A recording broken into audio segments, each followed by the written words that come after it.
పాలనా అనుభవం లేదు. ఎమ్మెల్యేగా గెలిచింది మొదటిసారి.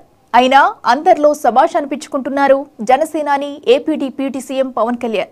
100% స్ట్రైక్ రేట్ తో అటు కేంద్రంలో ఇటు రాష్ట్ర ప్రభుత్వాల్లో సెంటర్ ఆఫ్ అట్రాక్షన్ గా మారారు. గత 3 ఎన్నికల నుంచి ప్రచారాల్లో పవన్ ని చూసిన అందరూ ఉప ముఖ్యమంత్రిగా ఆయన్ని చూస్తూ ఆశ్చర్యపోతున్నారు. ఉప ముఖ్యమంత్రిని అవుతానని ఊహించలేదంటూనే ఆయన ప్రదర్శిస్తున్న పరిణితి, ఆయన వాగ్దాటిలో వచ్చిన మార్పు అందరి కితాబులు అందుకుంటుంది.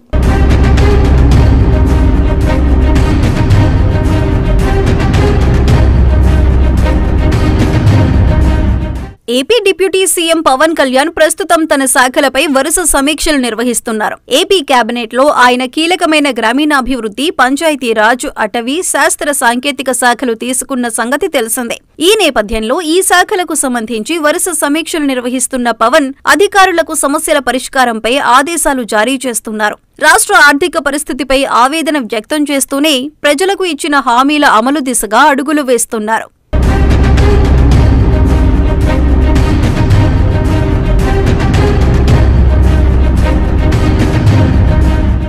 మొన్నటి అసెంబ్లీ పార్లమెంటు ఎన్నికల్లో జనసేన 100% స్ట్రైక్ రేట్ సాధించింది. పోటీ చేసిన 21 అసెంబ్లీ స్థానాల్లోనూ 2 పార్లమెంటు స్థానాల్లోనూ జనసేన విజయం సాధించి చరిత్ర సృష్టించింది.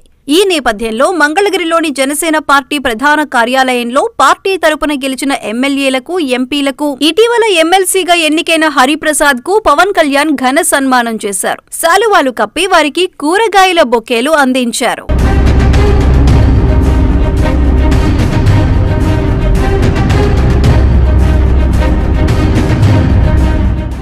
ఈ సందర్భంగా మాట్లాడిన పవన్ కళ్యాణ్ హాట్ కామెంట్స్ చేశారు. దేశంలో తాను ఎక్కడికి వెళ్లినా జనసేన పార్టీ గెలుపు గురించే మాట్లాడుతున్నారని చెప్పారు. 100% స్ట్రైక్ రేట్ ఎలా సాధ్యమైందో చెప్పాలని కోరుతున్నారన్నారు. అంబానీ కుమారుడి పెళ్లికి వెళ్తే అక్కడ కూడా జనసేన గెలుపు గురించి అంతా తనను అడిగారని వివరించారు. జనసేన విజయం ఇప్పుడు దేశమంతా ఒక కేస్ స్టడీ అని తెలిపారు. ఆయా మేనేజ్మెంట్ ఇన్స్టిట్యూట్లకు కూడా ఇది ఒక కేస్ స్టడీ అయ్యిందన్నారు.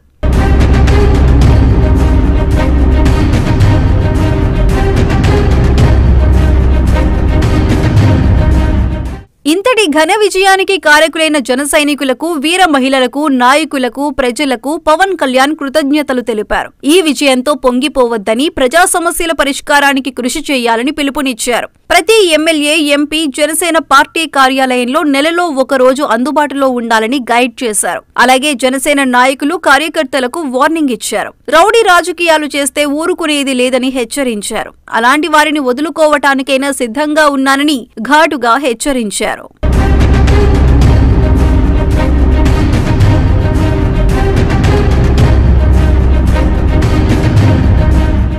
తాను ఉప ముఖ్యమంత్రిని అవుతానని అనుకోలేదంటున్న పవన్, ప్రధాని మోదీ హృదయంలో తనకు ప్రత్యేక స్థానం ఉందంటున్నారు. సందర్భం వచ్చినప్పుడు ఆయనను తప్పకుండా కలుస్తానని, రాష్ట్రానికి కావాల్సినవి అడుగుతానని చెప్పారు. వైసీపీ నేతలు మనకు శత్రువులు కాదని, ప్రత్యర్థులు మాత్రమేనని పేర్కొన్న గబ్బర్ సింగ్ తన రాజకీయ పరిణితి చాటుకున్నారు. వైసీపీ వారిని దూషించటం, సోషల్ మీడియాలో అసభ్య పోస్టులు పెట్టడం, గొడవలు పడటం చేయొద్దని, వైసీపీ వాళ్లు చేసిందే మనము చేస్తే వాళ్లకు మనకు తేడా ఏముంటుందని అందరినీ ఆలోచింపజేశారు.